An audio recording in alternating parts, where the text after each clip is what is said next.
Moi kaikki ja kuten nimestä näette, mä selitän tän nyt teille. Mulle tulee niinku uusi kissa. Sen nimeä mä en vielä tiedä, mutta sen nimeksi tulee ehkä Toffee. Niin mä ajattelin tehdä sille oman kanavan. Sori, mulle tuli viesti. Niin sitten mä laitoin tällaisen kanavan sille ja se tulee 4 päivän päästä, niin mä voin kuvata tässä välissä vähän jotain Nightcore-videoita tai sellaisia, niin. Mutta sitten ei varmaan enää tule muuta kuin siitä mun kissasta videoita tänne, jos ei sitten muuta. Ei mulla muuta ollut, tää eka video oli lyhyt, mutta ei muuta kuin tervetuloa tänne vaan katsomaan, jos tykkäät.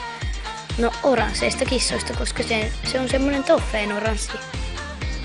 Niin sen takia mä ajattelinkin, että sen nimi voisi olla Toffee, mutta näin. Ja siis mä en näytä itteni naamaa tässä videolla. Sori ihan hirveesti, jos odotitte jotain sellaista.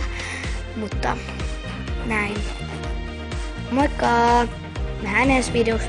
Tai no, emme nähdä silleen, mutta kuitenkin. Moikka!